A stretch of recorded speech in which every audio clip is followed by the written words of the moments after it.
بسم اللہ الرحمن الرحیم۔ اعوذ باللہ من الشیطان الرجیم، بسم اللہ الرحمن الرحیم۔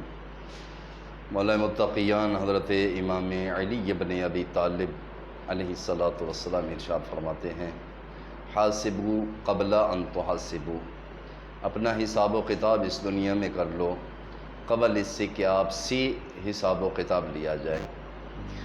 قیامت والے دن نامہ اعمال دیے جائیں گے، جس بندے کی بھی نامہ اعمال الٹے ہاتھ میں ہوں گے، الٹے ہاتھ میں نامہ اعمال یہ نشانی ہے کہ تو جہنمی ہے، تو دوزخی ہے۔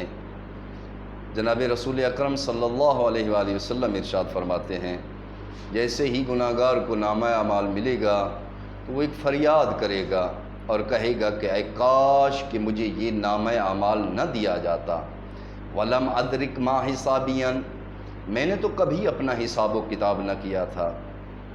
تو وہاں روئے گا، خون کے آنسو روئے گا گناہگار جب ان کو نامہ اعمال ملے گا۔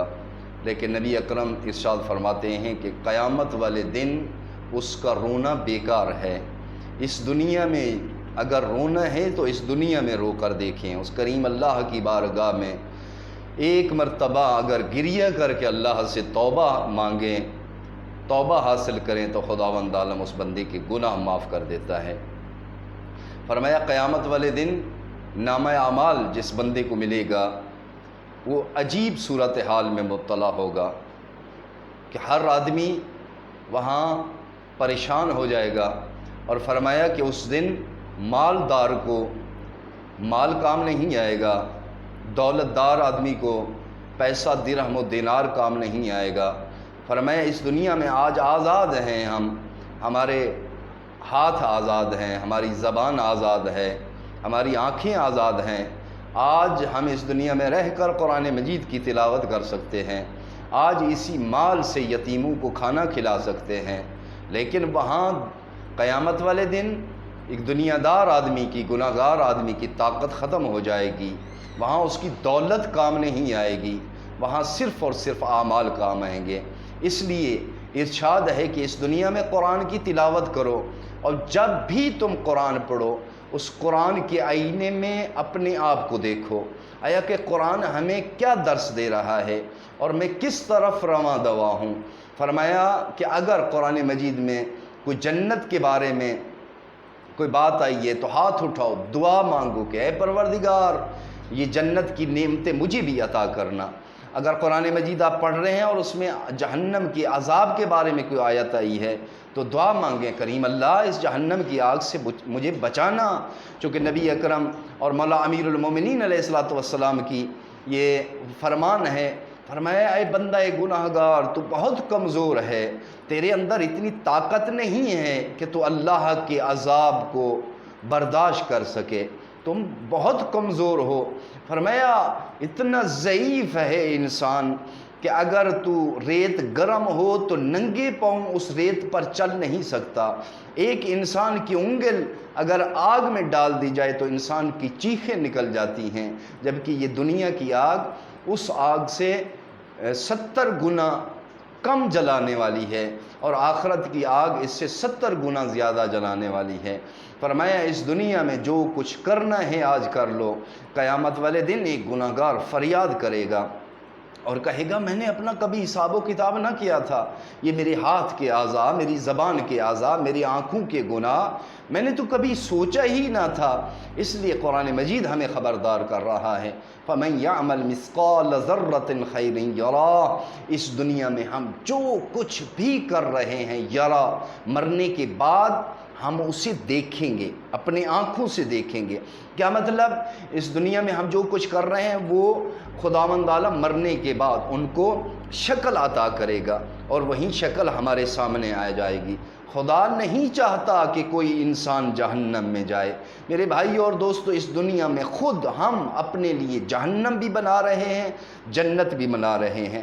آج انسان آزاد ہے اور ہم جو کچھ اس دنیا میں کر رہے ہیں یرا، مرنے کے بعد ہم اسے دیکھیں گے۔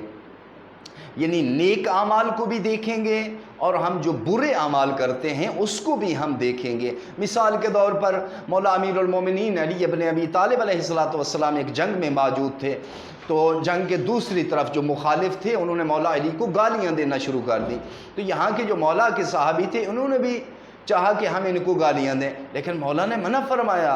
علی ابن ابی طالب ارشاد فرماتے ہیں نا تم گالیاں نہ دو۔ انہوں نے کہا مولا وہ گالیاں دے رہے ہیں۔ فرمایا وہ دے رہے ہیں تو وہ اپنی قبر گندی کر رہے ہیں، وہ اپنی قبر میں عذاب اکٹھا کر رہے ہیں۔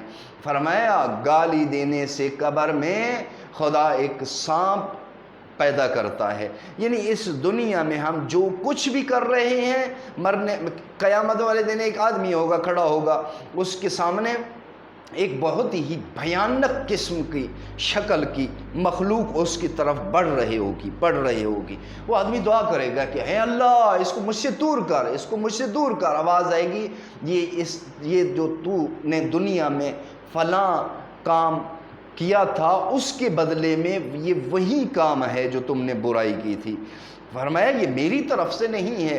اس لیے نبی اکرم صلی اللہ علیہ وآلہ وسلم فرماتے ہیں یعنی آپ اگر اس دنیا میں ایک دفعہ سبحان اللہ کہتے ہیں تو خداوند عالم جنت میں ایک درخت لگا دیتا ہے۔ تو گویا اس دنیا میں ہم جو کچھ بھی کر رہے ہیں وہ آخرت میں اللہ اس کو شکل عطا کرے گا اور وہیں ہمارے سامنے آئے گا۔ ایک اور مثال، انسان جب قبر میں جاتا ہے تو قبر میں اس کو رشتہ دار یاد آتے ہیں، بھائی بھتیجے اپنے دوست یاد آتے ہیں، تو وہاں پریشانی میں مبتلا ہوتا ہے، مایوس ہوتا ہے کہ اسی مایوسی میں اور اسی پریشانی میں وہ آدمی دیکھتا ہے دائیں طرف دیکھتا ہے تو ایک بہت ہی نورانی قسم کی شکل کا انسان وہ وہاں بیٹھا ہوتا ہے۔ وہ آدمی پوچھتا ہے کہ تو کون ہے اور اس عالم میں میری تنہائی کے عالم میں میرا ساتھ دینے والا؟ تو آواز آتی ہے کہ میں تیرے وہ روزے ہوں جو اس دنیا میں تو بجا لاتا تھا۔ کہے گا کہ میں تیری خدمت کے لیے تیار ہوں، گھبرانا نہیں ہے، میں تمہارے ساتھ ہوں، اگر کسی چیز کی ضرورت ہے تو مجھ سے آپ مانگ سکتے ہیں۔ یہ انسان خوش ہو جائے گا کہ نہیں میں تنہا نہیں ہوں، میرے ساتھ کوئی اور بھی ہے۔ پھر یہی انسان بائیں طرف یعنی الٹے طرف دیکھے گا تو ایک اور نورانی قسم کا نوجوان وہاں بیٹھا ہوگا اور وہ کہے گا گھبرانا نہیں ہے، میں تمہارے ساتھ ہوں، اگر کسی چیز کی ضرورت ہو تو مجھے حکم کرنا۔ یہ ان سے پوچھے گا کہ تو کون ہے؟ تو وہ کہے گا کہ میں تیری نمازی ہوں جو تو اس دنیا میں خلوص کے ساتھ ادا کرتا تھا۔ اس کے ٹھنڈا سانس لے گا، مسکرائے گا، خوش ہو جائے گا۔ پھر اپنے پاؤں کی طرف جب دیکھے گا وہاں 3 4 5 نوجوان بیٹھے ہوئے ہیں۔ ایک سے پوچھے گا کہ تو کون ہے؟ وہ کہے گا کہ میں حج ہوں، دوسرا کہے گا میں زکوٰۃ ہوں، تیسرا کہے گا کہ میں تیرا فلاں نیک عمل ہوں۔ اس کے بعد یہ جب آسمان کی طرف کہ میں اللہ کا شکر ادا کروں، جب اوپر دیکھے گا تو سب سے زیادہ ایک نورانی اور خوبصورت انسان وہ وہاں اوپر موجود ہوگا۔ یہ انسان پوچھے گا کہ تو کون ہے جو میری اس تنہائی کے اس لمحات میں تو نے میرا ساتھ نہیں چھوڑا؟ تو آواز آئے گی کہ میں محبت آل محمد ہوں۔ فرمایا گھبرانا نہیں ہے، ہم تمہارے ساتھ ہیں۔ پیروں والے جو فرشتے نوجوان ہوں گے وہ کہیں گے یہاں سے اگر کوئی عذاب آیا تو ہم نہیں آنے دیں گے۔ دائیں جو بیٹھا ہوگا وہ کہے گا میں یہاں سے عذاب نہیں آنے دوں گا۔ بائیں طرف اوپر سے آل محمد کی محبت ہے۔ تو میرے بھائیوں، میرے دوستوں، یہ دنیا جو ہے نا چند دنوں کی دنیا ہے۔ مولا امیر کائنات کا آخری فرمان، امام فرماتے ہیں کہ تیرا ہر قدم موت کی طرف ایک قدم ہے اور تیری ہر ایک سانس موت کی طرف قدم ہے۔ تو ہمیں چاہیے کہ اس دنیا میں ہم اپنے غرض خلقت کی طرف متوجہ دیں کہ ہمارا اس دنیا میں آنے کا مقصد کیا ہے۔ تو دعا ہے خداوند عالم اس دنیا میں ہمیں عمل خیر انجام بجا لانے کی توفیق عطا فرمائے۔ خداوند عالم ہم تمام کو ریاکاری جیسی لعنت، ریاکاری جیسی آگ سے محفوظ فرمائے۔